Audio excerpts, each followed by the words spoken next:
On a chilly November night in 1971, a man known only as D.B. Cooper executed one of the most audacious crimes in American history, then simply vanished. This wasn't a bank heist or a jewel theft, it was a skyjacking, a daring leap from a commercial airliner with a massive ransom.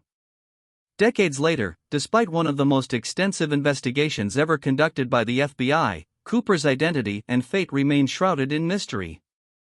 We're going to deep dive into the meticulously documented facts, analyze the evidence, and explore why this case continues to captivate the world. The story begins on Thanksgiving Eve, November 24, 1971. In a bustling airport in Portland, Oregon, a man identifying himself as Dan Cooper purchased a one-way ticket for Northwest Orient Airlines Flight 305. This was a short, 30-minute commuter flight heading to Seattle, Washington. The man was described as calm, well-dressed, in his mid-40s, and carrying a dark attaché case. Little did anyone on board know, this seemingly ordinary passenger was about to initiate a chain of events that would become legend.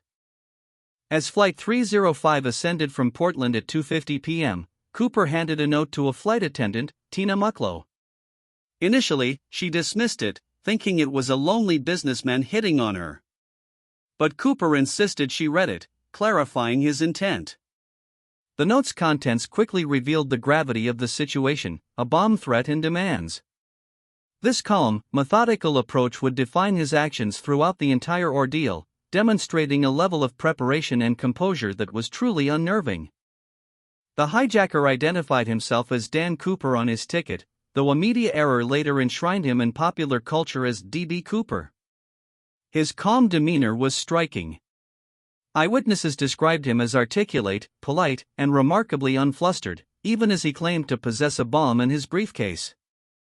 This persona, a professional, almost gentlemanly criminal, was a significant factor in how the flight crew responded, helping to de-escalate panic but also ensuring his demands were taken seriously. Cooper's demands were precise and unwavering, $200,000 in $20 bills, specifically unmarked and non-sequential. This detail is crucial, it complicates tracing and hints at a degree of criminal sophistication. He also asked for 4 parachutes, 2 primary and 2 reserve, seemingly anticipating the need for a backup or perhaps to mislead his captors about his intentions. The total ransom, equivalent to over $1.4 million today, was an astronomical sum for the time, highlighting the scale of his ambition. Beyond the money, Cooper's demand for 4 parachutes was particularly telling. He specified 2 main parachutes and 2 reserve parachutes. This seemed to indicate either a careful contingency plan for himself or a psychological play to make authorities believe he might take a hostage. However, later analysis suggested he might have chosen deliberately inferior parachutes when they were provided, discarding 2 entirely. This further reinforces the idea of meticulous planning and a surprising knowledge of parachuting equipment. Upon landing at Seattle-Tacoma International Airport, Cooper's demands were met. The ransom money and parachutes were delivered to the plane by FBI agents and airport personnel. In exchange, Cooper released all 36 passengers and 2 flight attendants. This phase of the operation was critical, it showed the authorities' willingness to comply and Cooper's commitment to avoiding bloodshed while still holding crucial leverage, the remaining flight crew. The quick and compliant exchange underscored the high stakes involved. After the exchange, Cooper instructed the remaining flight crew to refuel the Boeing 727 and prepare for takeoff.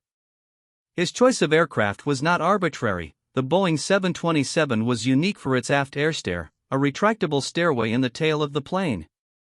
This feature was crucial to his escape plan, as it could be lowered mid-flight.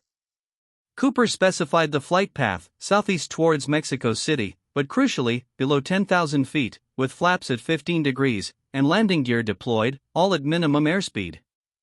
These detailed instructions were incredibly telling. As the 727 flew towards Reno, Nevada, Cooper began his preparations. He tied ropes, presumably from the parachutes, around the money bags and himself. The flight crew noticed him methodically securing his package.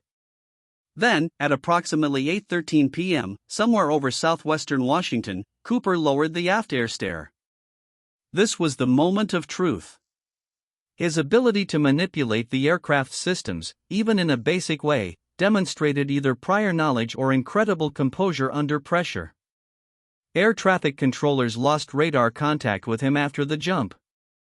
Cooper jumped into the pitch-black, stormy night, facing winds of up to 100 knots and temperatures well below freezing. The flight crew felt a noticeable shift in air pressure. He leaped from an altitude estimated to be around 10,000 feet, into an unforgiving wilderness.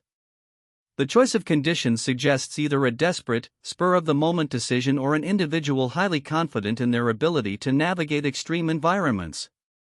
It certainly wasn't a jump for the faint of heart, or an inexperienced parachutist. Immediately after the jump was confirmed, a massive search operation was launched. The FBI, local law enforcement, and military personnel scoured the rugged, heavily forested terrain of southwestern Washington. The challenge was immense, requiring both aerial and ground assets. Aerial searches, while fast, were severely hampered by the dark, stormy weather conditions. Ground searches faced dense forests and treacherous terrain, making progress slow and arduous. This comparison highlights the dual obstacles investigators faced from the outset. The area over which Cooper jumped was, and still is, extremely challenging. It's a mix of dense evergreen forests, steep hillsides, and treacherous rivers like the Columbia. This rugged topography, coupled with the adverse weather, meant that even if Cooper survived the jump, navigating the landscape with $200,000 in tow would have been an immense feat. The harsh environment quickly swallowed any immediate traces of his descent, turning a ground search into an almost impossible task. This was a critical factor in the failure to find Cooper. For 8 years, the case remained cold, a persistent enigma. Then, in February 1980, a significant break occurred. A young boy named Brian Ingram, while vacationing with his family near Tina Bar on the Columbia River, uncovered 3 packages of $20 bills. These packages were partially disintegrated but unmistakably contained the ransom money. This discovery electrified the investigation, offering the first tangible evidence since Cooper's leap and narrowing down the potential landing zones significantly. The money found at Tina Bar totaled $5,800. Critically, the serial numbers on these bills matched the exact ransom money given to Cooper. This was irrefutable proof that the money was indeed from the skyjacking. However, the discovery also raised more questions than it answered. How did the money end up there? Was it dropped, or had it been carried by river currents for years? The condition of the bills, partially decomposed, suggested prolonged exposure to water and sediment, indicating a complex journey. The discovery of $5,800 left a staggering $194,200 of the ransom money still missing. This vast disparity fueled intense speculation. Some theories suggest Cooper perished in the jump, and the rest of the money either remained with his body, sank to the bottom of the river, or was simply never found. Other theories propose he survived, retrieved the majority of the funds, and somehow escaped.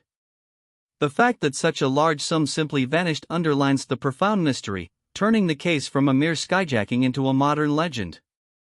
The conditions Cooper jumped into were horrific for an experienced skydiver, let alone a novice.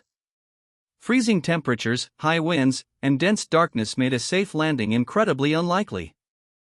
Expert analysis suggests the survival rate for such a jump, especially into rugged, forested terrain at night, would be extremely low, perhaps less than 10%. This data points towards a high probability that Cooper did not survive. However, the discovery of the money at Tina Bar, years later and miles from the estimated drop zone, complicates any simple conclusion of demise. The exact location of Cooper's landing has been a subject of intense debate. Initial FBI estimates placed the drop zone in a mountainous area of southwest Washington. However, the discovery of the money at Tina Bar, much further south and west along the Columbia River, forced a reconsideration.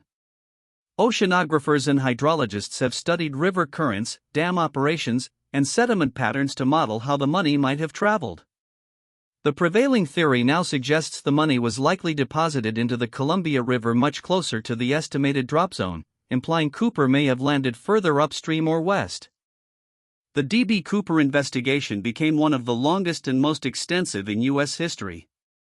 At its peak, the FBI had over 60 agents dedicated to the case, collecting thousands of pieces of evidence and pursuing countless leads. They interviewed hundreds of potential witnesses, investigated hundreds of suspects, and conducted exhaustive ground and aerial searches spanning thousands of square miles. The sheer scale of this effort underscores the FBI's commitment to solving the mystery and the unprecedented nature of the crime itself. Over the decades, hundreds of potential suspects emerged. These individuals ranged from former military paratroopers to ex-convicts with a grudge. However, none of them could be definitively linked to the crime. The challenge lay in Cooper's lack of a clear criminal history or known associates for such an elaborate scheme, coupled with the fact that his description was fairly generic. Without DNA evidence or definitive fingerprints, and with the ransom money largely missing, proving guilt became an insurmountable obstacle for investigators. In 2016, after 45 years of active investigation, the FBI officially suspended the D.B. Cooper case. They stated that while they would no longer dedicate resources to active leads, they would still review any new, credible evidence that might emerge. This decision effectively closed the books on one of America's most enduring mysteries from an official standpoint. However, for enthusiasts and armchair detectives, the case remains wide open, continuing to generate theories, discussions, and a fervent desire for closure.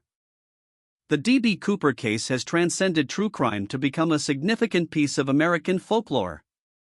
It has inspired books, documentaries, songs, and even films.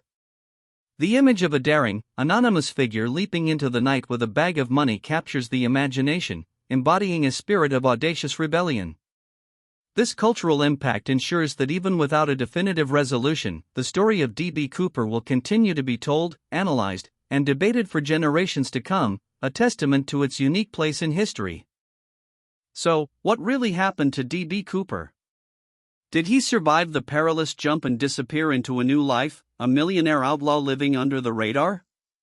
Or did the unforgiving wilderness claim him and the majority of his ill-gotten gains? The facts, as we've laid them out, point to a highly prepared individual who understood the mechanics of his escape, yet the scarcity of evidence suggests a tragic end. The D.B. Cooper mystery serves as a powerful reminder that sometimes, even in our technologically advanced world, some questions are destined to remain unanswered, leaving us to ponder the thrilling, frustrating, and enduring enigma of the man who vanished into thin air.